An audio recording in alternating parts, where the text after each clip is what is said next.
লিখেছিলাম চাঁদাবাজ সন্ত্রাসী। আমাদের আপসহীন নেতা, আমাদের মুখ্য সমন্বয়ক জনাব নাসিরউদ্দিন পাটোয়ারি বক্তব্য দেওয়ার পর আমি ভাবছিলাম আমি আসলে যাবো কিনা মঞ্চে, কারণ আমাদের প্রত্যেকের মনের কথা আবারও আপসহীন ভাবে তার মুখ দিয়ে বের হয়ে এসেছে। আমরা শুধু আপনাদের শক্তিটা বলতে চাই। আজকে এখানে বাংলাদেশের 64 জেলা থেকে জাতীয় যুব শক্তির গুরুত্বপূর্ণ নেতৃবৃন্দ এখানে এসে উপস্থিত হয়েছেন। আপনাদের শক্তিটা আপনাদের বুঝতে হবে। আপনাদের যে কেন্দ্রীয় নেতৃবৃন্দ, তারা আপনাদের উদ্দেশ্যে এই বাংলাদেশের জন্য একটা দৃষ্টান্ত তৈরি করেছেন।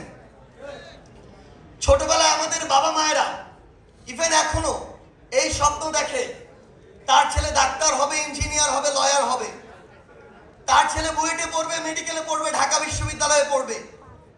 আপনাদের এমন একজন নেতৃত্ব, আপনাদের এমন সংগঠনের নেতৃত্ব, যেই সংগঠনের আহ্বায়ক ঢাকা বিশ্ববিদ্যালয়ের আইন বিভাগ থেকে পড়াশোনা করেছেন, আপনাদের সদস্য সচিব মেডিকেল থেকে পড়াশোনা করেছেন, আপনাদের মুখ্য সংগঠক বুয়েট থেকে পড়াশোনা করেছেন।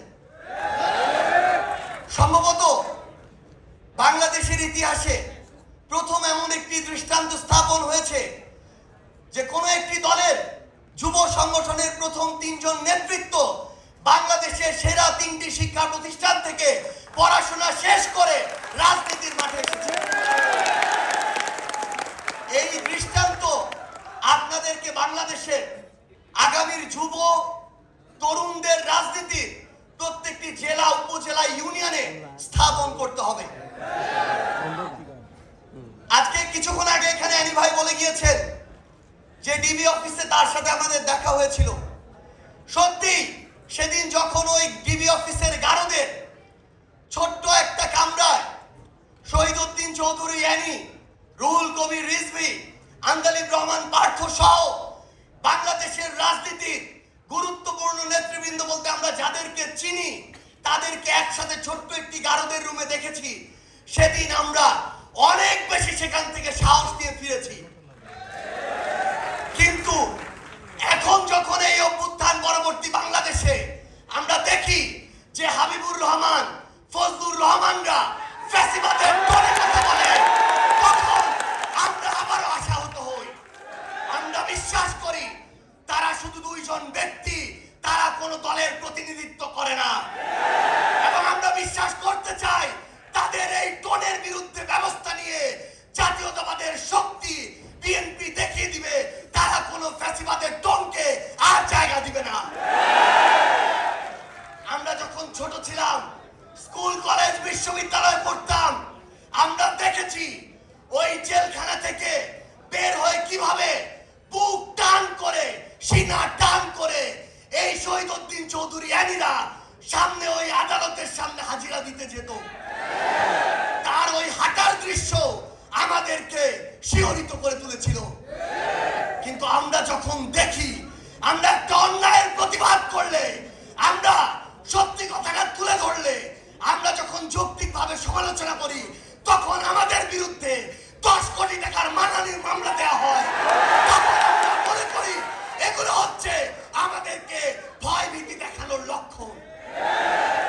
আমরা এটাও বিশ্বাস করতে চাই এই যে কিছু মানুষ যারা এই কাজগুলো করে, আমরা বিশ্বাস করতে চাই তারা বিএনপির প্রতিনিধিত্ব করে না। আমরা বিশ্বাস করতে চাই তারা অতি উৎসাহী হয়ে ফুটেজ খাওয়ার আশায় এই কাজগুলো করছে। কিন্তু আমরা তখনই সেটা বিশ্বাস করতে পারবো যখন দেখব এসব লোকদের বিরুদ্ধে ওই সেন্ট্রাল কমান্ড থেকে উপযুক্ত ব্যবস্থা নেওয়া হয়েছে।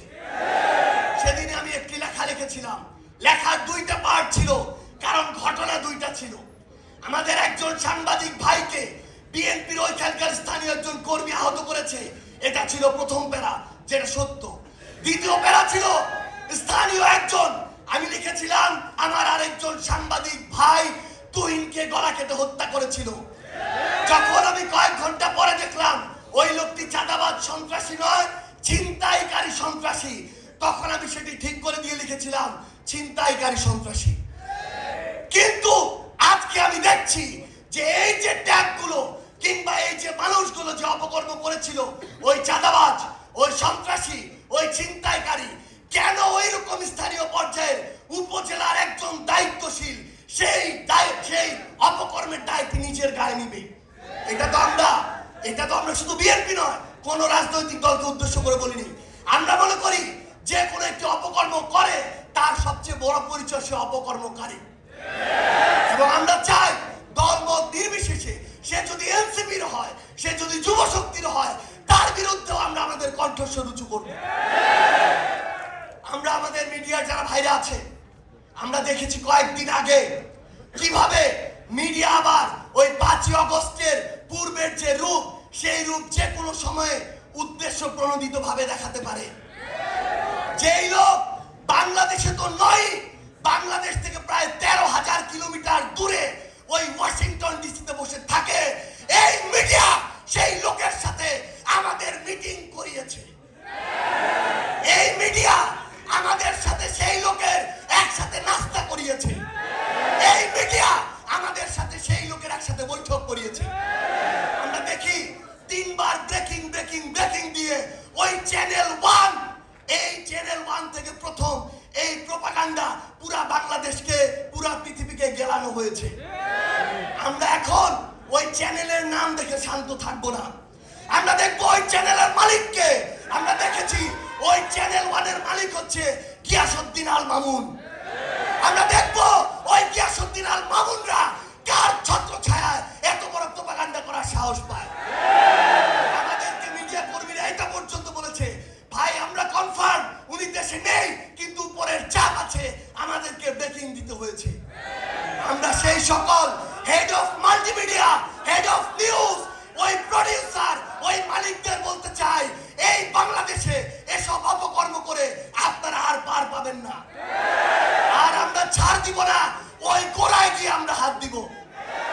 আমরা আরেকটি কথা স্পষ্ট করে বলি, আজকে নাকি সিআইডি কে তদন্তের দায়িত্ব দেওয়া হয়েছে। সিআইডি কে তদন্ত করতে বলবো,